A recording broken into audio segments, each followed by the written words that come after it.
저번 시간에는 공유결합에서 루이스 전자점식을 어떻게 나타내는가에 대해서 배웠고, 오늘은 전기음성도부터 들어가서 공유결합에 대해서 좀 더 자세히 알아보도록 할게요.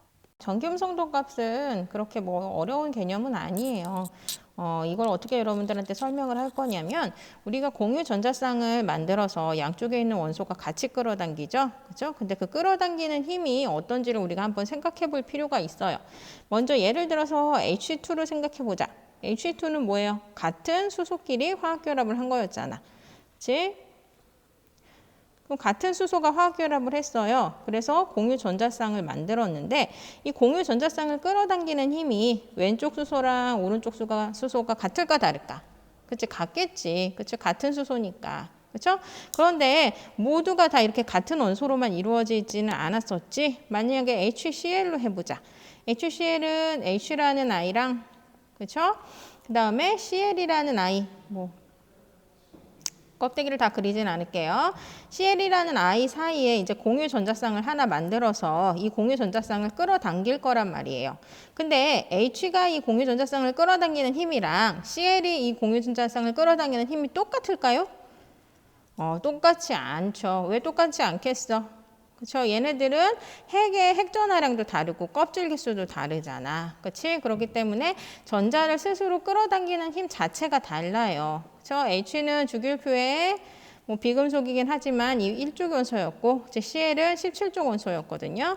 그렇죠? 그래서 얘네들이 전자를 끌어당기는 힘 자체가 다른 애들이란 말이에요. 그래서 공유 전자쌍을 끌어당길 때 이 끌어당기는 힘도 서로 달라요. 그래서 나중에 보면 알겠지만 H가 공유 전자쌍을 끌어당기는 힘보다 CL이 공유 전자쌍을 끌어당기는 힘이 커요.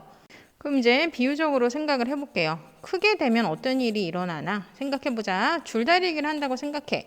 줄다리기를 할 때 맨 처음에는 어떻게 해요? 시작점 정 가운데에 양쪽 선수들 정 가운데 표시를 하지.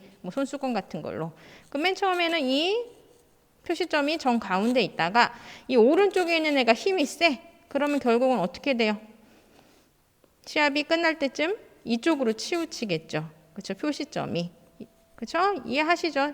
또 힘이 센 쪽으로 줄이 더 많이 잡아당겨지죠. 그거랑 비유해서 아까 얘기했듯이 H랑 Cl 중에 Cl이 전자 끌어당기는 힘이 크기 때문에 이 공유 전자쌍이 Cl 쪽으로 약간 치우쳐가지고 얘네들이 존재하게 될 거란 말이죠. 그럼 H2랑 비교해서 다시 설명을 할게요. H2는 이제 줄다리기를 할 때 어떻게 되겠어? 처음에 이제 중심에다가 표를 이렇게 붙여놓고 양쪽에서 같은 힘으로 끌어당길 거란 말이에요. 그럼 중심 이 표가 얘네들이 같은 힘으로 끌어당기니까 움직일까 안 움직일까? 안 움직이죠. 정중앙에 위치할 거예요. 이것처럼 공유 전자쌍도 수소 양쪽에서 수소가 끌어당기는데 같은 힘으로 끌어당기기 때문에 한쪽으로 치우치지 않고 중앙에 위치하게 되는 거죠. 이해가 되시나요? 그래서 이렇게 공유 전자쌍을 끌어당기는 힘을 상대적인 수치로 나타난 게 전기음성도 값이에요. 그렇게 어렵지 않아요. 그럼 전기음성도 값은 언제 커지니? 생각해 보세요. 자기 스스로 전자를 세게 끌어당길수록 공유 전자쌍도 세게 끌어당기겠죠. 근데 자기 스스로 전자 끌어당기는 힘이 약한 애는 당연히 공유 결합을 했을 때 공유 전자쌍을 약하게 끌어당기겠죠. 그럼 자기 스스로 자기의 전자를 세게 끌어당기는 애는 어디에 배치해요? 그렇죠? 주기율표에 오른쪽 위로 갈수록 자기 스스로의 전자도 잘 끌어당기기 때문에 공유 전자쌍도 세게 끌어당길 수 있는 가능성이 있겠죠. 그럼 주기율표의 아래 왼쪽에 위치할수록 자기 스스로의 전자도 약하게 끌어당기니까 공유 전자쌍도 약하게 끌어당기는 거라고 생각하시면 돼요. 쉽죠? 그래서 이 전기 음성도의 주기적 성질은 그렇게 어렵지 않아요. 자, 그래프에서 보면 여기 지금 노란색이 2주기 원소거든요. 그래서 왼쪽에서 오른쪽으로 갈수록 값이 어때요? 1, 1.5, 2, 2.5, 3 점점 커지죠. 그래서 보면 플루오린이 4.0이에요. 플루오린은 몇 쪽 원소예요? 17쪽 원소예요. 여기 원래 18쪽이 있는데 18쪽은 왜 전기음성도 값이 없을까? 그치. 공유 결합을 하지 않잖아, 18쪽을. 그래서 전기음성도 값이 없고 18쪽을 제외한 주기율표에서 가장 오른쪽 위에 있는 게 플루오린이지. 그치, 얘가. 그래서 전자 끌어당기는 힘이 가장 크기 때문에 공유 전자쌍도 가장 크게 끌어당겨서 얘가 전기음성도 값이 가장 커요. 그래서 얘를 기준으로 다른 원소들의 전기음성도 값을 매겨 놓은 거예요. 이해되시나요? 그 다음에 위에서 아래로 갈수록은 어떻게 돼요? 자기 스스로 전자 끌어당기는 힘도 약해지죠. 왜? 껍질이 많아지니까. 그렇죠? 그러면 공유 전자쌍도 당연히 끌어당기는 힘이 약해지겠죠. 그래서 보시면은 수소는 2.1인데 1.0, 0.9, 0.8 점점 떨어지는 게 보이실 거예요. 그리고 또 우리가 이미 알고 있지만 특이점, 수소 같은 경우는 1쪽이지만 금속이다, 비금속이다. 그렇죠? 비금속이죠. 그래서 아래에 있는 알칼리 금속이랑 확연하게 전기음성도값 차이가 크게 나죠. 그치? 수소는 2.1이지만 밑에 있는 알칼리 금속은 전기음성도값이 다 1보다 작아요. 그렇죠? 그래서 이런 걸 여러분들이 눈여겨보시면 됩니다. 그럼 이제 프린트를 한번 채워볼까요? 공유결합을 형성한 두 원자가 공유전자쌍을 끌어당기는 힘의 크기를 상대적으로 비교하여서 정한 값 뭐다? 전기 음성도이다. 미음이에요, 여기. 됐죠? 그럼 공유 전자쌍을 잡아당기는 힘이 가장 큰 누구의 전기 음성도를 4.0으로 정했다? 그치, 플루오린. 그리고 이 값을 기준으로 다른 원소들의 전기 음성도를 정한 거죠. 그럼 전기 음성도의 주기성. 같은 주기에서 같은 가로줄에서 원자 번호가 커진다는 건 왼쪽에서 오른쪽으로 갈수록 전기 음성도는 대체로 증가한다, 감소한다? 증가하죠. 오른쪽으로 갈수록 전자 끌어당기는 힘이 큰 애들이 배치가 돼 있으니까. 같은 쪽에서 원자 번호가 크다는 거는 위에서 아래로 갈수록 전기 음성도는 대체로 감소하죠. 거리가 멀어지니까. 이렇게 정리하시면 됩니다. 극성 공유결합, 무극성 공유결합은 생각보다 되게 쉬워요, 여러분. 근데 이제 여러분들이 유의해야 될 거는 오늘 극성과 무극성 뒤에 어떤 글자가 나왔어요? 그렇죠? 공유결합이라는 글자가 나왔죠. 그래서 오늘 배울 거는 극성과 무극성 뒤에 공유결합이라는 글씨가 나온 애들, 그거를 이제 구분하는 방법을 배울 거고, 다다음 시간에는 뭘 배울 거냐면 극성, 무극성 뒤에 분자라는 게 나올 거예요. 그러니까 극성 분자, 무극성 분자. 이거는 조금 개념이 달라져요. 그래서 그거는 나중에 설명을 드릴 테니까 오늘은 무극성과 극성 뒤에 공유결합이 붙은 경우 얘네들을 어떻게 여러분들이 구분할 수 있는지를 간단히 설명을 할게요. 매우 쉬워요. 처음 무극성 공유결합. 얘는 어떤 애들이 무극성 공유결합을 하냐면 H2, O2, N2, F2예요. 얘네들 뭐가 특징이에요? 공통적인 특징. 그렇지. 같은 원소끼리 결합하면 다 무극성 공유결합이에요. 같은 원소끼리 결합을 한다. 그러면 어떻게 되겠어? 공유 전자쌍이 한쪽으로 치우친다, 안 치우친다? 같은 힘으로 양쪽에서 끌어당기기 때문에 치우치지 않는다는 거지. 예를 들어 H2를 봅시다. H2 여기 있잖아요. 그렇지? 그럼 공유 전자쌍을 만들었고 지금 양쪽에 있는 수소가 끌어당기는데 얘네들 전기음성도 값이 둘 다 2.1이에요. 그렇죠? 그럼 같은 힘으로 끌어당긴다는 소리지. 그래서 밑에 지금 그림으로 비유를 해서 나타냈는데 왼쪽에 있는 H 아저씨랑 오른쪽에 있는 H 아저씨가 줄다리기를 하는데 같은 힘으로 끌어당겨요. 그럼 이 공유 전자쌍은 어느 한쪽으로 치우치지 않고 중앙에 위치하게 되죠. 이런 걸 무슨 공유결합이라 그러냐면 무극성 공유결합이라고 한답니다. 어렵지 않죠? 됐나요? 그럼 이제 극성 공유결합을 상대적으로 비교해서 생각해 봅시다. 그럼 이제 극성 공유결합을 볼 텐데 무극성 공유결합과 비교해서 생각할 때 간단하게 우리가 유추해낼 수 있지. 무극성 공유결합은 뭐였어요? 같은 원소끼리 공유결합을 할 때가 무극성 공유결합이었다면 극성 공유결합은 뭐겠어요? 그쵸. 다른 원소끼리 화학결합을 해서 공유결합을 할 때는 극성 공유결합이에요. 뭐 어렵지 않잖아요. 그치? 예를 들어 뭐 HCl은 수소랑 염소가 한 거고 HF 얘도 수소랑 플루오린 다른 원소가 결합을 한 거죠. 그리고 알고 있는 우리가 CO2 얘도 극성 공유결합이지. 왜냐하면 탄소를 중심에 두고 탄소랑 산소끼리 결합한 거잖아요. 탄소랑 산소는 다른 원소죠. 그러니까 전자 끌어당기는 힘이 다르단 말이에요. 또 H2O도 마찬가지죠. 산소랑 수소가 화학결합을 한 거지. 얘네들이 서로 전자쌍 끌어당기는 힘이 다르단 말이에요. 그래서 극성 공유결합은 정의를 어떻게 생각하시면 돼? 다른 원소끼리 공유결합을 했을 때를 이제 여러분들이 생각해서 극성과 무극성 공유결합을 구분해 주시면 돼요. 같은 원소냐 다른 원소냐로. 어렵지 않죠. 그래서 저기 HCl 비교를 해보시면 H는 전기음성도 값이 2.1이고 CL은 3.0이에요. 앞에서도 설명했지만 누가 전기음성도 값이 크냐면 CL이 커요. 그럼 전자 끌어당기는 힘이 CL이 크겠죠. 그렇죠? 그 밑에 그림 보이시죠? H 아저씨랑 지금 CL 아저씨가 줄다리기를 하는데 누가 더 힘이 세 보여? H 아저씨는 좀 쩔쩔 매는 느낌이고 CL은 막 이빨을 드러내면서 당당하잖아. 그치? 더 힘이 세단 말이지. 그래서 전자쌍이 어디에 치우쳐 있어요? 그치? CL 쪽에 치우쳐 있다는 소리죠. 그래서 여기 지금 보시면 H랑 CL이 결합할 때 전자쌍이 CL 쪽으로 치우쳐 있어요. 그러면 CL은 전체적으로 약간 뭘 띠게 되냐면 약간 마이너스를 띠게 돼요. 그러니까 이 약간 마이너스를 지금 델타 마이너스라고 하는데 이 델타 마이너스 값은 우리가 했던 이온이랑은 또 다른 거야. 이온은 어떻게 됐어? 전자를 뺏겼죠. 그렇지? 그래서 얘는 나트륨 플러스일까? 그렇지? 염소는 마이너스 1가 음이온으로 바뀌죠. 얘는 전자가 완전히 이동을 한 거고 이거에 비해서 공유결합 같은 경우는 전자를 뺏고 뺏기는 관계가 아니죠. 그래서 공유 전자쌍이 약간 치우치는 거예요. 치우치는데 어쨌건 그쪽으로 몰려 있으니까 그쪽으로 약간 마이너스를 띈다. 그래서 이 델타 마이너스 값은 이 이온 결합에서 플러스 1, 마이너스 1 정도의 크기가 아니고 그것보다 훨씬 작은 값이에요. 그럼 반대로 수소는 자기가 갖고 있던 전자도 공유 전자쌍을 이루면서 염소 쪽으로 치우쳤으니까 이쪽은 약간 플러스를 떼니까 델타 플러스가 되는 거지. 여기 HF도 마찬가지예요. H는 뭐예요? 2.1이고 플로린은 가장 크지. 정전 속도값이 4.0이지. 그렇죠? 그럼 전자가 역시 플로린 쪽으로 치우치면서 플로린은 약간 마이너스, H는 약간 플러스를 띄게 되는 거죠. 어렵지 않죠? 그러면 프린트를 채워봅시다. 먼저 무극성 공유결합, 어떤 종류의 원자가 공유결합한다? 그치, 같은 종류의 원자가 공유결합을 하는 경우로 공유전자쌍이 어느 한쪽 원자로 치우치지 않는다. 그러니까 H2, N2, O2처럼 같은 원소끼리 결합을 하면 얘는 무극성 공유결합이에요. 그럼 극성 공유결합은 어떤 종류의 원자? 그치, 다른 종류의 원자가 공유결합을 하는 경우로 결합하는 두 원자 사이에 무슨 차이가 있어요? 그쵸, 전기, 음성도 차이가 있는 거죠. 그치? 그래서 더 센 쪽으로 어느 한쪽으로 원자로 공유전자쌍이 어떻게 돼요? 치우치게 되죠. 치우치게 되면서 분자 내에서 부분적인 전하를 갖는 거지.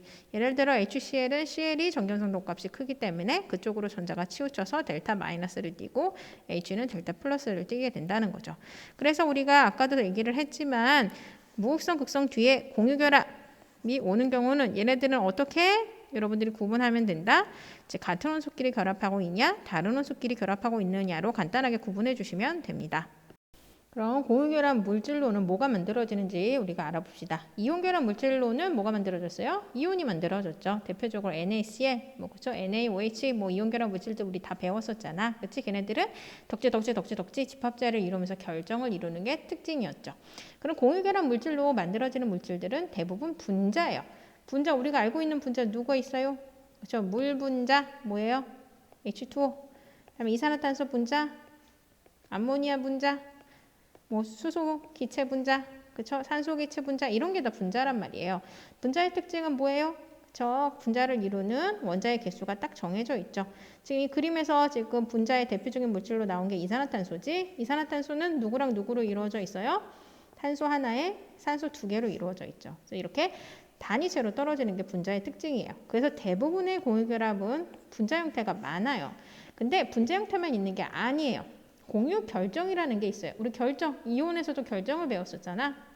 얘네들이 결합을 하는데 마구잡이로 결합하는 게 아니라 규칙적으로 어떤 형태를 이루면서 결합되어 있는 거를 결정이라 그러는데 이제 이온 결합을 하면 이온으로 결정이 만들어지는 거고 공유 결합을 하면서도 계속 끊임없이 옆에 있는 애들이랑 공유 결합을 이루면서 만들어지는 물질들이 있어요. 대표적으로 지금 여기 나와 있는 얘가 누구냐면 석영이에요. 석영은 여기 SI가 규소거든요. 규소랑 산소가 결합을 하는데 보시면 계속 연이어서 결합해서 가지를 뻗어 나가죠. 그래서 이렇게 공유결합도 분자처럼 단위체로 떨어지게끔 결합하는 경우도 있지만 결정 형태를 이루는 공유결합도 있다는 거 여러분들이 알아두시면 됩니다. 그럼 공유결합 물질을 선생님이 갖고 있는 모형으로 한번 비교해 볼게요. 공유결합 물질들의 대부분은 뭐다? 분자 형태다. 이거 뭐였어요? 선생님 수업 시간에도 설명했는데 이제 물분자. 물분자는 산소 하나에 수소 두 개로 이루어져 있죠. 그래서 물분자는 이렇게 단위체로 떨어지죠. 물분자 하나, 물분자 두 개. 이렇게 분자 형태로 공유결합 물질들은 많이 존재하는데 분자 형태만 있는 건 아니다. 공유 결정 형태, 계속 끊임없이 공유결합을 이루는 애들이 있죠. 여기 보이시나요? 이걸로 끝나는 게 아니에요. 양옆으로 계속 이어져요. 그렇죠? 얘를 이제 나중에 그래핀이라는 걸 배울 텐데 계속 연속적으로 공유결합을 옆에 있는 애랑 이루고 있어요. 쭉 이렇게 이루고 있는 이런 것들을 이제 공유 결정이라고 부른답니다. 비교가 되시나요? 그럼 지금부터 공유 결정의 예 중에 있는 탄소 동소체를 보도록 할게요. 이제 탄소 동소체라는 건 탄소가 앞에 들어가 있으니까 탄소랑 연관된 물질들이겠죠. 탄소 같은 경우는 우리가 루이스 전자점식에서도 여러 번 했었지만 원자과 전자가 몇 개였냐면 4개죠. 그래서 지금 여기 그림으로 나타나 있는데 지금 팔이 몇 개예요? 4개나 돼요. 그래서 얘는 결합을 몇 개까지 할 수 있어요? 공유결합을 4개까지 할 수 있는 거였어요. 우리가 루이스 전자점식 하면서 결합 4개 이상으로 하는 물질 배운 적 없잖아요. 그렇죠? 그러니까 탄소는 다른 물질들에 비해서 화학결합을 많이 할 수 있는 거죠. 그래서 이 탄소로 이루어진 물질들이 되게 많아요. 화학결합을 여러 개 할 수 있기 때문에 다양한 물질들과 화학결합을 할 수 있어서. 그래서 우리가 탄화수소도 엄청 많이 배웠고, 그다음에 탄소 화합물 이런 것도 우리가 1단원에서 엄청 많이 배웠죠. 그래서 오늘은 이제 탄소 동소체에 대해서 배울 거예요. 동소체라는 거는 정의가 뭐냐면 하나의 원소로만 이루어져 있는 건데, 다시 말하면 탄소 동소체는 탄소로만 이루어져 있는 거예요. 근데 이 탄소가 다른 옆에 있는 탄소랑 어떻게 구조를 이루고 있느냐에 따라서 성질이 완전히 달라지는 아이들의 관계를 동소체라 그래요. 다시 말하면 우리가 대표적으로 중학교 때부터 들어봤던 적이 있을 거예요. 탄소로만 이루어진 물질 하면 대표적으로 우리 뭐랑 뭐를 배웠을까요? 그래서 여기 그림 있지? 흑연이랑 다이아몬드. 그러니까 흑연도 그렇고 다이아몬드도 탄소로만 이루어져 있어요. 근데 옆에 있는 탄소와 어떻게 결합하고 있느냐에 따라서 얘네들 성질이 완전히 달라지죠. 다이아몬드 같은 경우는 되게 투명하죠. 그래서 빛이 다 통과할 수 있고 엄청 단단한 반면에 흑연 같은 경우는 검은색이죠. 그리고 흑연은 뒤에서 배우겠지만 전기가 통할 수 있는 물질이에요. 그래서 이렇게 어떤 구조를 이루냐, 같은 원소로만 이루어져 있음에도 불구하고 어떤 구조를 이루냐에 따라서 성질이 이렇게 달라지는 걸 이제 탄소 동소체라 그래요. 탄소 동소체 종류를 지금부터 5가지를 배울 텐데 이미 흑연이랑 다이아몬드는 얘기를 했지만 얘네들 구조를 선생님이 잠깐 살펴볼게요. 우리가 탄소가 하나당 몇 개의 결합을 할 수 있다 그랬죠? 그렇죠. 총 4개의 화학 결합을 할 수 있다고 했어요. 그래서 이제 다이아몬드를 먼저 살펴보시면 여기 여러분들이 구조가 잘 나와 있지? 좀 확대를 할게요. 다이아몬드는 보니까 다이아몬드에서 탄소 하나당 결합을 몇 개까지 했니? 얘를 중심으로 보면 1개, 2개, 3개, 4개. 그렇죠? 얘를 중심으로 봐도 하나, 둘, 셋, 넷. 얘를 중심으로 봐도 하나, 둘, 셋, 넷. 4개의 결합을 다 하고 있죠. 그렇죠? 그에 반해서 흑연 같은 경우는 어떤지 비교를 해봅시다. 흑연 여기 더 해보면 이게 지금 흑연이 어떻게 되어 있는 거냐면 층층으로 구조를 이루고 있는데 공유결합은 이 회색 결합만이 공유결합이에요. 여기 요거 이해하시나요? 그럼 봅시다. 하나의 탄소당 몇 개 결합을 하나 보자. 하나, 둘, 3개 결합. 하나의 탄소당 하나, 둘, 셋. 이렇게 다이아몬드에 비해서 흑연 같은 경우는 탄소가 결합하는 수가 하나 적은 상태인 거죠. 그러니까 구조 자체가 다른 거죠. 그럼 다이아몬드는 약간 이제 피라미드 형태로 여러분들 생긴 것처럼 보이죠. 그럼 흑연 같은 경우는 선생님이 잠깐 영상으로 얘네들이 어떻게 생겼는지 보여드리도록 해볼게요. 보이시나요? 지금 흑연을 어떻게 돼 있어요? 옆에 그림, 옆에 그림을 보면 이런 게 이렇게 층층층 세 층으로 돼 있죠. 선생님이 지금 이걸 다 할 수가 없으니까 이렇게 돼 있는 거잖아요. 그 중에 한 층만 선생님이 떼볼게요. 한 층을 엎어버리면 이렇게 생긴 거예요. 그래서 원래는 옆에 더 결합이 있어야 되는데 이제 모형이 이 정도까지만 만들어 놓은 거니까 이해를 하시고 보시면 탄소 하나당 결합을 몇 개를 한다? 1개, 2개, 3개.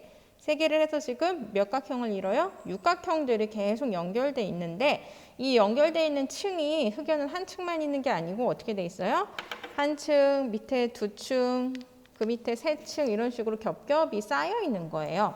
그래서 아까도 얘기했지만 이 회색은 탄소랑 탄소 사이의 공유결합인 거고 층과 층 사이의 결합은 공유결합은 아니에요. 그렇죠? 그래서 약한 인력으로 그냥 층과 층이 이렇게 붙어 있는 건데 문제는 여러분들이 이제 글씨를 쓸 때 그렇죠? 연필 같은 걸로 글씨를 쓸 때 어떻게 해요? 종이에 글씨가 묻어나잖아. 그거는 이 층과 층 사이의 결합은 공유결합이 아닌 어떤 다른 화학 결합으로 약간의 힘으로 붙들려 있는 거기 때문에 여러분들이 글씨 쓸 때마다 이 층 하나씩 어떻게 해요? 종이에 묻어나면서 끊겨 나가는 거예요. 이해되세요? 그래서 만약에 한 글자를 쓰면 이 3가지 층 중에 맨 밑에 있는 게 끊겨 나가면서 종이에 묻어나는 거고 또 쓰면 그 다음 층이 끊겨 나가면서 묻어나는 거예요. 이해되셨죠? 그래서 여러분들이 구조가 어떻게 다른지 보시되 아까 얘기했듯이 다이아몬드 같은 경우는 탄소 하나당 4개의 결합을 하지만 그렇죠? 흑연 같은 경우는 3개의 결합을 하고 육각형 구조를 이루고 있다.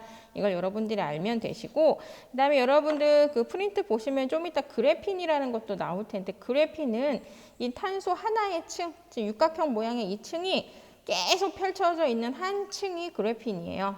그래서 얘랑 기본 구조는 같아요. 탄소 하나당 결합 3개를 하는데 그래서 육각형을 이루고 있는데 이게 끝없이 펼쳐져 있는 게 그래핀의 형태인 거예요. 그리고 그 다음에 이제 탄소 나노튜브라는 게 나오는데 그 탄소 나노튜브는 방금 얘기했던 이 육각형 모양의 그래핀 판이 이렇게 죽부인처럼 이렇게 원통 형태로 결합되어 있는 게 이제 탄소 나노튜브죠. 그래서 결국은 탄소 나노튜브도 탄소 하나당 옆에 있는 탄소와 3개의 결합만을 하고 있는 거예요. 그리고 마지막으로 이제 플로렌을 보면 플로렌은 프린트해도 나눴지만 이렇게 생겼어요. 뭐처럼 생겼어요? 축구공. 그렇죠? 축구공처럼 생겼는데 얘도 역시 탄소 하나당 3개의 결합을 해요. 근데 이제 아까 했던 흑연이랑 뭐 그래핀, 탄소 나노튜브랑은 좀 다른 건 흑연, 그래핀, 탄소 나노튜브는 다 육각형 모양이었잖아요. 그렇죠? 흑연은 육각형 모양의 층이 층층층이 있는 거였고 그래핀은 한 층이 넓게 펴져 있었던 거고 그 다음에 탄소 나노튜브는 얘가 이렇게 원통형 형태로 말려 있는 거에 반해서 플로렌 같은 경우는 육각형만 있는 게 아니라 어떻게 있어요? 오각형이랑 섞여 있죠. 축구공 알죠? 육각형이랑 오각형으로 이루어져 있는 거. 요게 이제 플로렌이에요. 결국은 선생님이 지금 탄소 동소체 종류 5가지 다 말한 거예요. 처음에 말했던 다이아몬드는 탄소 하나당 4개의 결합을 하면서 이루어져 있었고 나머지는 다 탄소 하나당 3개의 결합을 하는데 흑연 같은 경우는 그 육각형을 이루고 있는 얘네들이 층층층 그 다음에 그래핀은 하나가 펼쳐짐 그 다음에 탄소 나노튜브는 원통형 그렇죠? 그 다음에 플로렌은 육각형과 오각형이 섞여 있는데 어쨌거나 얘네들은 탄소 하나당 결합 3개까지만 하는 애들 그래서 탄소로만 이루어져 있는데 이렇게 구조가 다양해서 성질도 다 다양한 얘네들의 관계를 뭐라 그런다? 동소체라고 한다. 정리가 되시나요? 그럼 프린트를 채워봅시다. 공유결합 물질. 공유결합으로 생성되는 물질은 대부분 독립된 무슨 형태로 존재한다? 그렇죠. 분자 형태로 존재한다. 뭐 H2O, CO2처럼 단위체로 떨어지는 분자 형태로 대부분 존재를 하는데 일부분은 물질을 구성하고 있는 모든 원자가 연속적으로 공유결합을 형성해서 그물처럼 연결되어 있는 결정 형태의 공유결합이 있어요. 그걸 뭐라 그런다? 공유 결정. 그래서 우리가 이제 배웠던 다이아몬드, 흑연, 석영 이런 애들이죠. 근데 이제 이런 공유 결정 형태로 이루어진 물질들 중에 탄소로만 이루어져 있고, 그렇죠? 근데 얘네들이 구조가 달라서 성질이 다른 애들이 탄소 동소체였죠. 그래서 동소체의 정의를 잠깐 보면 같은 원소로만 이루어져 있지만 뭐가 달라서, 그렇죠? 구조가 달라서 서로 다른 뭐를 가진다? 서로 다른 성질을 지니는 호던소. 하나의 원소로 이루어진 물질을 동소체라 그러고 밑에 탄소 동소체는 누구로만 이루어진? 탄소로만 이루어진 여러 가지 호던소 물질들인 탄소 동소체들은 탄소 원자들의 결합 형태에 따라서 다양한 구조를 나타내죠. 그래서 탄소 원자의 결합수는 탄소는 원자과 전자가 4개이기 때문에 서로 다른 원자와 몇 개의 공유결합까지 이룰 수 있다. 그렇죠? 4개의 공유결합까지 이룰 수 있고 그래서 다양한 화합물들이 탄소 안에서 나올 수 있는데 그중에 탄소로만 이루어져 있고 구조가 다양한 애들을 동소체라고 한다. 탄소 동소체. 되시나요? 그럼 이제 얘네들 정리해 봅시다. 첫 번째 얘 누구였어요? 그렇죠? 탄소 하나당 몇 개의 결합? 그렇죠? 탄소 1개가 다른 탄소 원자랑 4개까지 결합을 하죠. 단단하고 광택이 나는 이 아이는 누구였나요? 그치? 다이아몬드. 그 다음에 이제 두 번째로 얘부터 보자. 층 사이 인력이 약해요. 이 인력은 공유결합이 아니라고 했어요. 그래서 부스러지기 쉽다는 거는 이제 층과 층 사이에 이 인력이 약해서 부스러지기 쉽다는 거예요. 그래서 아까 얘기했듯이 글씨 쓸 때마다 이 층 하나가 이제 종이에 묻어나는 거죠. 얘는 탄소 1개가 다른 탄소 몇 개와 결합한다? 3개와 결합한다. 나머지 이 4가지 물질 다 마찬가지죠. 탄소 1개당 3개씩 결합하는데 이에 뒤에 3개 있는 물질은 다 육각형 형태를 이루고 있고 얘 같은 경우는 오각형, 육각형이 섞여 있었던 거죠. 이 층 하나가 넓게 퍼지면 얘였고 이 판을 이렇게 이제 원통 형태로 만들면 얘였던 거지. 됐나요? 그래서 이 아이의 이름은 뭐였어요? 그렇죠? 흑연이었죠. 그 다음에 이 아이의 한 판을 이제 길게 펼쳐놓은 게 이게 뭐냐면 그래핀이에요. 그래서 그래핀은 흑연의 성질에 대해서 맨 처음에 말했는데 전기가 통하는 것처럼 그래핀도 전기가 통해요. 그리고 그 옆에 있는 원통형 이 아이 탄소 나노 튜브도 전기가 통해요.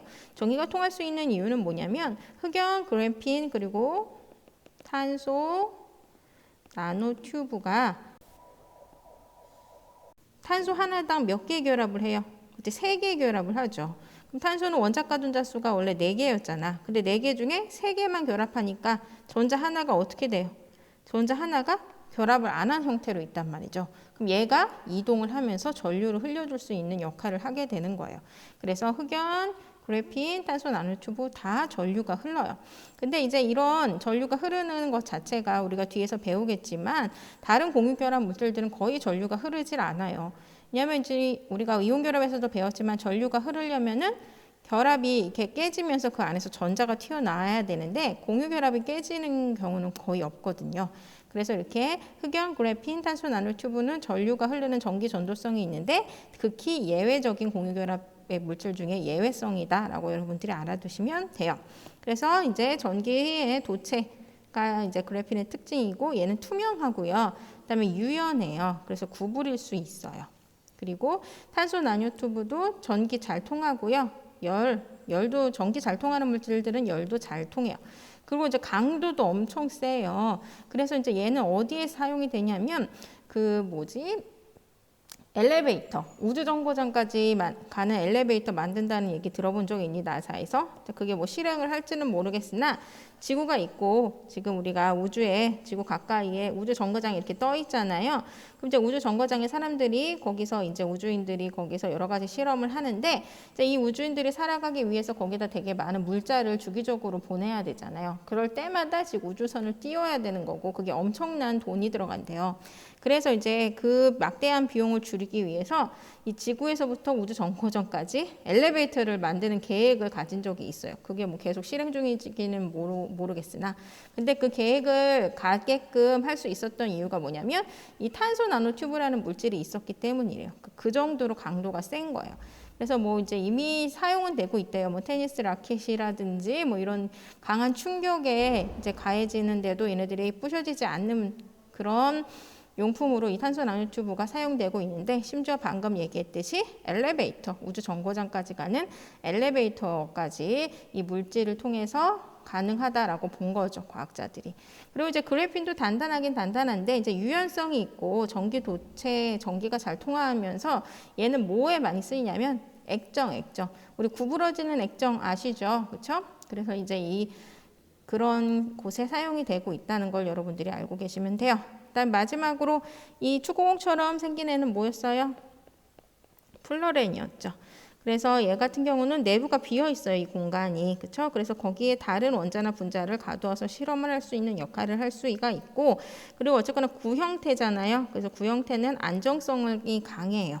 그래서 이제 안정성이 강하다는 소리는 내열, 내압, 열과 압력에 되게 강하다라는 걸로 여러분들이 받아들여 주시면 돼요. 그럼 이제 그래핀에 대한 영상을 한번 보면서 우리가 더 이해를 해보도록 하겠습니다.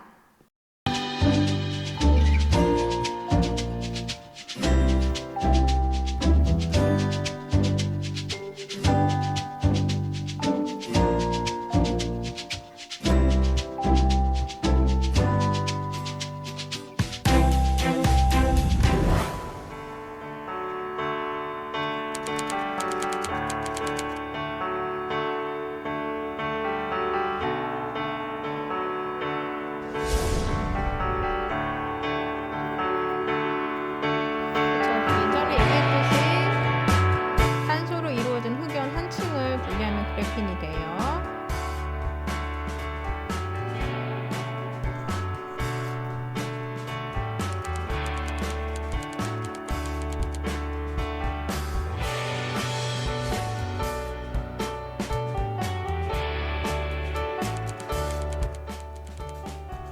그렇죠. 그래핀 만들기 위해 엄청 애를 썼는데 많은 기술을 들여서 그런데 이렇게 스카치 테이프로 만들어서 노벨상을 타는 아이러니한 현상이 인생을 참 모르는 거예요.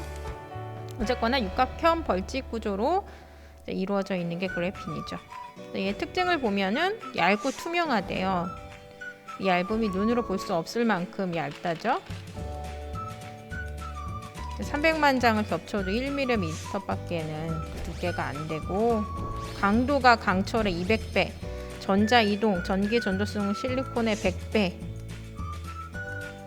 열도 잘 전달하죠. 아까 얘기했듯이 전류가 잘 통하면 열도 잘 통한다. 그래서 액정에 얘가 투명하고 잘 구부러질 수 있기 때문에, 그리고 전류가 통하기 때문에 액정에 많이 사용된다. 이제 손목시계 이제 나왔고, 그다음에 종이처럼 얇은 TV에도 이미 시판되고 있죠.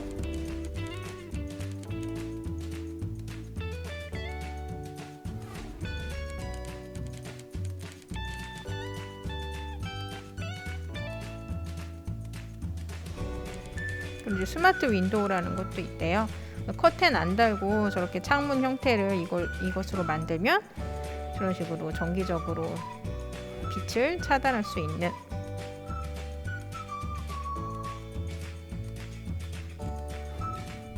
그래서 아까 얘기했듯이 얘는 또 탄소 나노튜브처럼 또 단단해서 충격에 강해서 이런 테니스 자켓으로도 사용이 되고, 그다음에 이제 야간 투시 콘택트 렌즈 이런 걸 이제 개발을 해서 여러 가지 면에서 사용할 수 있겠죠. 분자 결정 그리고 공유 결정에 대해서 우리가 알아보도록 하겠습니다. 분자는 분자인데 분자 결정은 또 뭐냐 이렇게 물어볼 수 있는데, 분자 결정은 분자로 만들어진 결정이란 소리예요. 이게 무슨 소리냐면, 분자 같은 경우는 단위체로 떨어졌잖아요. CO2, H2O. 근데 얘네들이 고체 상태가 되면 어떻게 되겠어요? 그렇죠. 결정을 이루죠. 그러니까 분자랑 분자 사이에 인력이 약하게 있는데 그 인력 때문에 얘네들이 어떤 결합 형태를 이루면서 이제 연이어 가지고 얘네들이 다닥다닥 붙어 있는 게 이제 분자 결정이라고 우리가 설명을 할 수 있어요. 대표적으로 우리가 제일 많이 접하는 일상에서 분자 결정은 뭐냐면 얼음이에요. 그러니까 다시 말하면 물의 고체 상태, 그러니까 물 분자들이 서로 다닥다닥 어떤 인력에 의해서 가까이 붙어 있는 상태, 요거를 이제 분자 결정이라고 생각하시면 돼요. 그래서 여러분들이 분자 결정의 성질 생각할 때 얼음 이렇게 생각하시면 돼요. 그러니까 분자의 고체 상태. 또 하나 이제 분자 결정이 우리가 실생활에서 볼 수 있는 건 위에 그림이죠. 드라이 아이스. 드라이 아이스 이제 우리가 땡땡 아이스크림 먹을 때 뭐 몇 분 필요하세요? 그럼 이제 넣어주잖아요. 그치? 그래서 이제 드라이 아이스는 얘들은 뭐냐면 CO2의 고체 상태예요. 그러니까 다시 말하면 이산화탄소의 고체 상태예요. 그러니까 이산화탄소라는 분자의 고체 상태이기 때문에 드라이 아이스도 분자 결정이라고 생각할 수가 있어요. 이해하시죠? 그리고 이제 공유 결정은 우리가 이미 배웠잖아. 그렇죠? 공유 결합을 연이어서 계속 하는 경우로 다이아몬드 같은 경우도 공유 결정이었고, 흑연도 마찬가지고, 석영도 다 배웠던 거예요. 그럼 이 두 물질의 성질을 한번 비교해 보도록 하겠습니다. 먼저 첫 번째 전기 전도성부터 볼게요. 전기 전도성, 전류가 흐르려면 뭐가 움직여야 돼요? 우리 이온 결합에서 했었는데, 그렇죠? 전자가 튀어나와서 움직여야 돼요. 그렇죠? 근데 공유 결합 물질들은 공유 결합을 깨서 전자가 튀어나와야 되는데 그런 경우는 흔치 않아요. 그래서 공유 결합 물질들은 대부분 전류가 흐르지 않아요. 어떤 상태든. 뭐 고체 상태든 액체 상태든 기체 상태든 간에 분자 같은 경우도 얘네들은 온도를 높여준다고 분자가 쪼개지는 게 아니잖아요. 그러니까 예를 들어 물 분자가 있어요. H2O잖아. 그렇죠? 얘의 고체 상태는 물 분자끼리 가까이 있는 거고, 그렇죠? 액체 상태는 물 분자끼리 멀어지는 거고, 기체 상태는 더 멀어지는 건데, 얘네가 상태가 변한다고, 그렇지? 공유 결합이 깨져가지고 H2O가 H랑 O로 나뉘고 뭐 이런 거 아니죠. 그렇죠? 그래서 상태가 변한다 하더라도 공유 결합이 깨지지 않기 때문에 전자가 튀어나오지 않아요. 이에 반해서 이온 결합은 어땠어요? 그렇죠? 고체 상태에선 전류가 안 흘렀지만 액체 상태가 되면 어떻게 됐어? 그렇죠? Na 플러스 Cl 마이너스 이렇게 얘네들이 깨졌죠, 결합이. 그러니까 양이온과 음이온으로 나뉘게 된 거죠. 그렇지? 그러면서 이제 음이온에서 전자가 튀어나왔죠. 그래서 이온 결합 같은 경우는 고체 상태와 액체 상태 전기 전도성이 다른데, 공유 결합 같은 경우는 고체든 액체든 기체든 공유 결합이 깨지는 건 아니기 때문에 전류가 흐르지 않는 게 통상이에요. 그런데 이제 예외적인 물질들을 우리 이미 배웠지. 흑연이라든지 그래핀, 그렇죠? 그런 애들은 뭐였어요? 이제 탄소가 결합을 4개까지 할 수 있는데 3개만 하다 보니까 전자 하나가 결합을 안 한 상태로 약간 돌아다닐 수 있게 되면서 전류가 흐르는 게 특징이었어요. 정리가 되시나요? 그 다음에 부스러지는 걸 봅시다. 우리가 이온 결합이랑 계속 비교하면서 설명을 할 건데, 이온 결합은 외부 충격에 약했어요, 강했어요? 그쵸? 약했죠. 외부에서 충격이 가해지면 어떻게 됐어? 배열이 비틀어지면서 양이온 옆에 양이온, 음이온 옆에 음이온이 오면서 청력이 발생해서 쉽게 부스러지는 게 특징이었어요. 그럼 분자들 또는 공유 결합으로 이루어진 공유 결정은 어떨까? 외부 충격에 나눠서 생각을 하셔야 돼요. 분자 결정과 공유 결정을 나눠서 지금부터 생각을 해보도록 합시다. 우리가 분자 결정하면은 대표적으로 여러분 뭐를 생각해두라? 얼음을 생각해라. 우리가 이온 결합의 특징을 생각할 때 대표적으로 뭘 생각하라 그랬지? 그치, 소금을 생각하라 그랬죠? 그럼 분자 결정으로는 얼음을 생각해 주시면 돼요. 얼음 외부 충격에 강할까요? 약할까요? 그렇죠. 약한 편이죠. 얼음 우리가 이빨로도 깨먹을 수 있잖아요. 그렇죠? 그러니까 얼음의 고체 상태에서 그 분자랑 분자 사이의 인력은 세지가 않단 말이에요. 그래서 쉽게 끊어질 수가 있는 게 특징이에요. 그럼 이제 공유 결정을 봅시다. 공유 결정의 대표적인 애를 다이아몬드로 보자. 다이아몬드 쉽게 외부 충격에 강한가요? 약한가요? 쉽게 부스러져요? 아니죠. 되게 강하죠. 다이아몬드. 왜 비싸요? 잘 안 변하고 단단하기 때문에 평생 함께 한다. 그치? 투명하게. 이런 의미로 되게 결혼할 때 다이아몬드 주곤 하잖아. 매우 강해요. 얘네 강도가. 그래서 분자 결정과 공유 결정의 외부 충격에 반응하는 정도가 다른 거예요. 이거 작가 선생님이 영상으로 설명을 드려볼게요. 그럼 먼저 분자 결정부터 생각을 해볼게요. 분자 결정으로 누구를 생각하라? 얼음을 생각하라 그랬죠? 그럼 얼음은 뭐예요?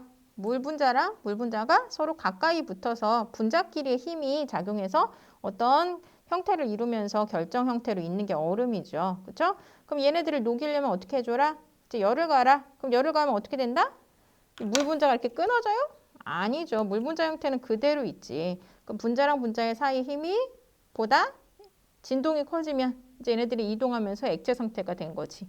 그럼 여기다 열을 더 가면 어떻게 돼요? 기체 상태가 되는 거지. 이게 지금 분자 결정의 예잖아. 그렇죠? 그래서 일단 분자 결정, 분자들, 공유결합으로 형성된 분자들은 전류가 통하지 않는 이유가 뭐냐면 곡체나 액체나 기체나 얘네들이 분자 사이의 거리가 멀어질 뿐이지 공유결합이 깨져서 여기서 전류가 나오는 게 아니잖아요. 그렇죠? 그렇기 때문에 전류가 뭐 상태에 따라서도 어쨌건 튀어나올 일이 없기 때문에 대부분 전류가 흐르지는 않지만 예외적으로 이제 흑연과 그래핀은 좀 다른 경우다라고 설명을 드렸던 거고, 그 다음에 외부 충격에 대해서 생각을 해봅시다.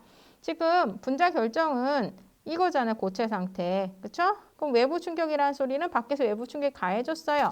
그럼 얘가 쉽게 부스러지겠죠. 왜냐하면 분자랑 분자의 힘은 약하단 말이죠. 약하기 때문에 외부 충격에서 힘이 가해지면 그냥 뚝 부러져요. 됐나요? 그 다음에 마지막으로 녹는 점, 끓는 점을 생각을 해볼 때 얘들아, 분자들은 상온에서 대부분 무슨 상태니? 수소 무슨 상태예요? 산소? 그치? 수소 기체, 산소 기체, 이산화탄소 기체, 암모니아 기체, 뭐 다 기체 상태잖아. 웬만해서는. 물론 이제 물 같은 경우는 상온에서 액체 상태이긴 하지만 이 소리는 뭐예요? 얘네들은 녹는 점, 끓는 점이 낮다는 소리지. 왜냐면 상온에서 벌써 끓어서 기체 상태가 됐다는 소리잖아요. 이해 가세요? 그럼 얘네들은 녹는 점, 끓는 점이 왜 낮을까? 왜냐면 아까도 얘기했지만 얘네들의 고체 상태는 분자랑 분자 사이에 힘에서 붙들려 있는 거예요. 그럼 얘네들의 액체를 만들려면 에너지를 줘서 얘네들의 진동을 시켜서 분자 사이의 힘보다 진동이 더 많아지게끔 하면 되는데 이게 쉬운 거지. 왜냐면 분자 사이의 힘은 되게 약하기 때문에 에너지만 좀만 줘도 얘네들이 이렇게 이동을 하다가 기체로 된단 말이죠.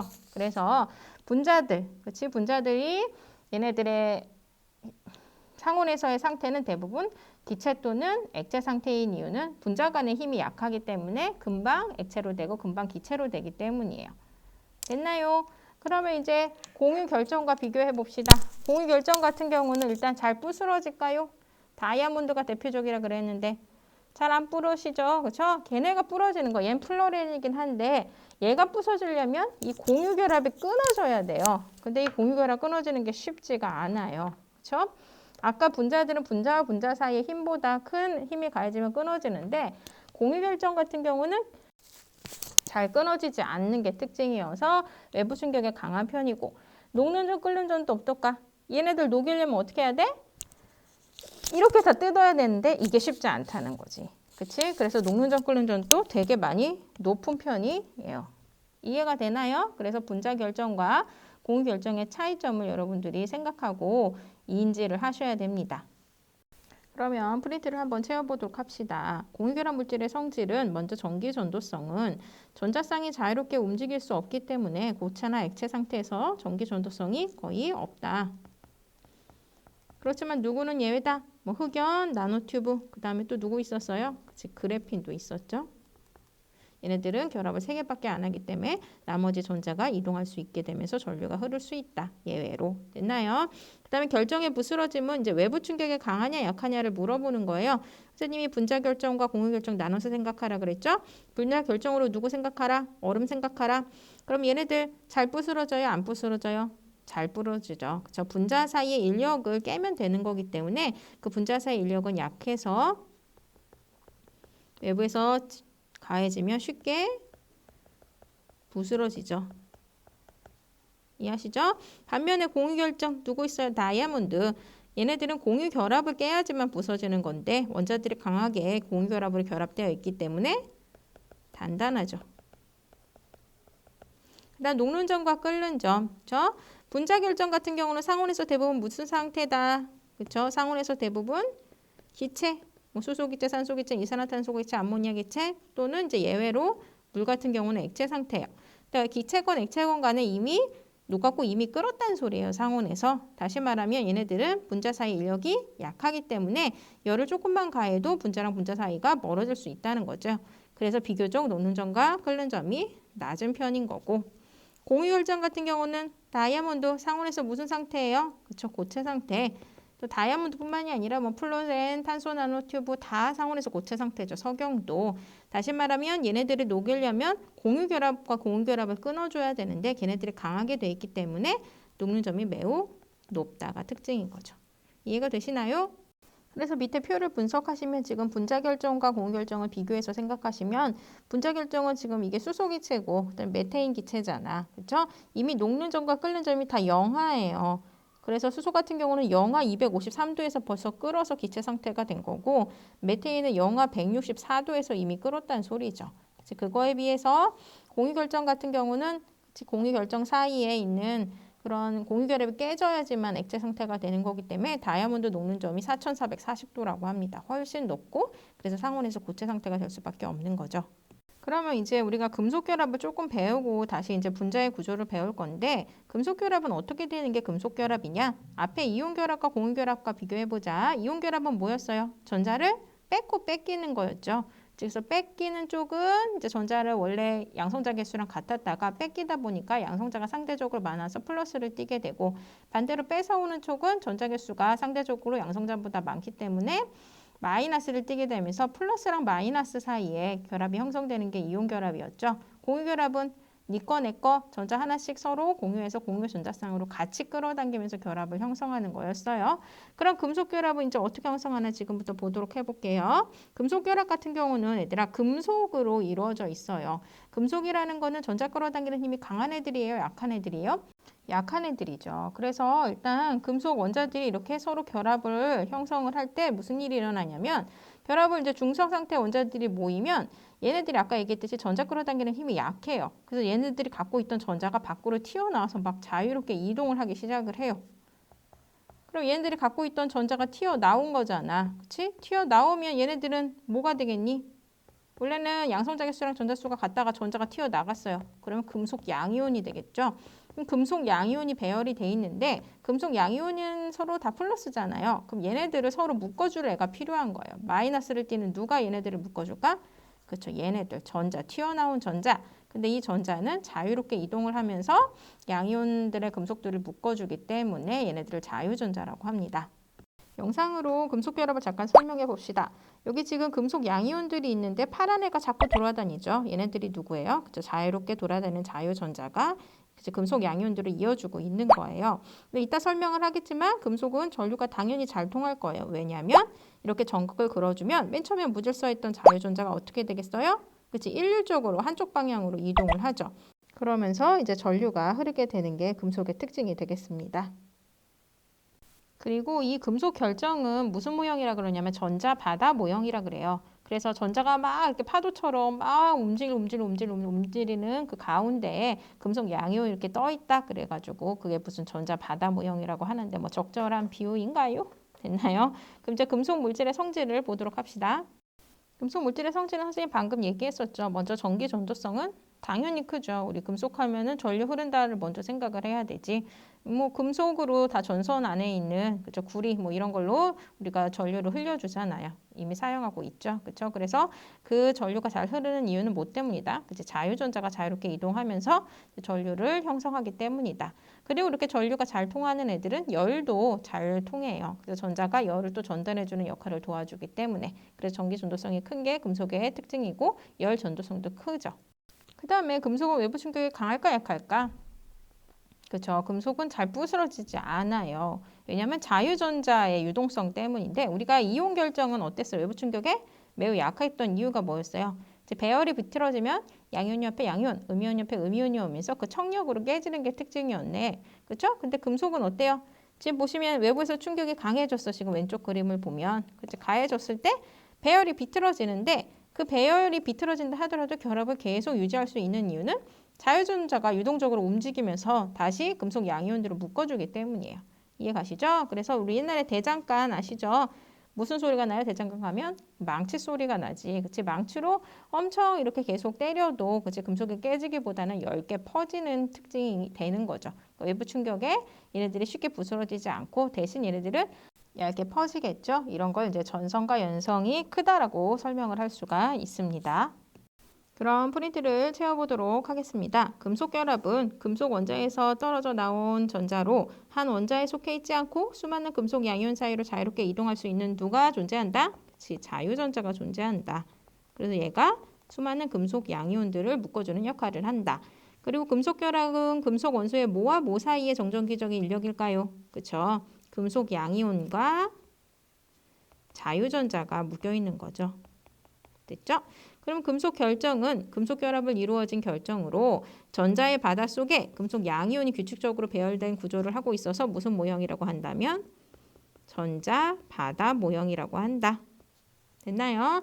그리고 이제 성질을 봅시다. 1번 전기 전도성. 고체 상태랑 액체 상태에서 전기 전도성이 크다. 자유전자가 플러스 마이너스 극을 걸어주면은 플러스 쪽으로 일쪽으로 이동을 하면서 전류가 잘 통하죠. 그리고 전류가 잘 통한 애들은 열도 잘 전달한다.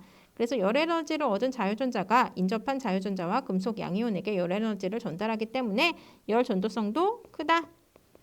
그 다음에 연성과 전성 어떻게 된다 그랬어요? 외부의 힘에 의해서 금속이 변형돼도 자유전자가 이동을 하면서 금속 결합을 유지를 하기 때문에 퍼지겠죠. 그래서 이 퍼지는 특징이 크다.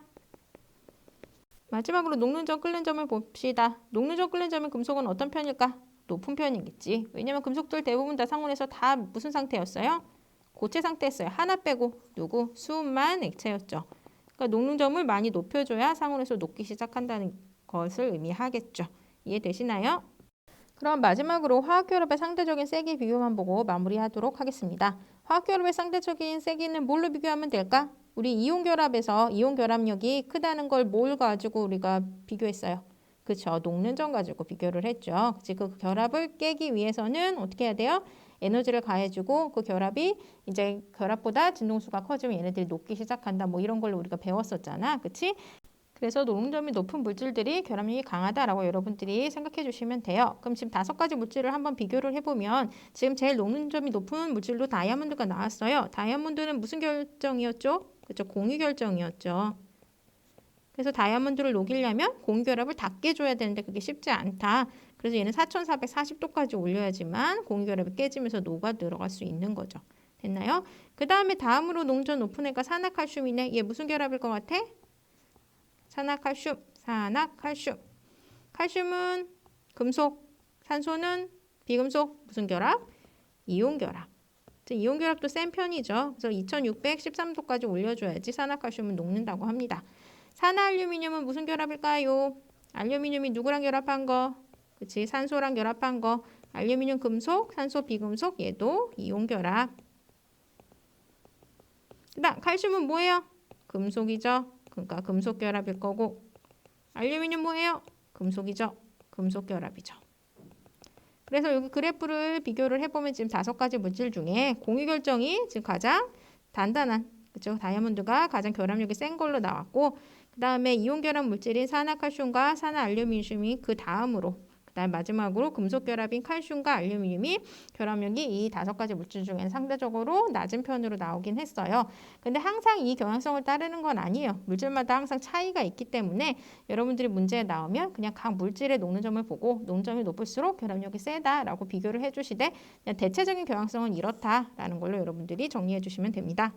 그럼 프린트만 채우고 오늘 수업은 여기서 마무리하도록 하겠습니다. 화학결합의 상대적인 세기 비교. 화학결합의 세기가 강할수록 물질의 녹는 점은 높다. 그래서 이 그래프는 앞에서 설명드렸어요. 됐나요? 오늘도 수고 많으셨습니다.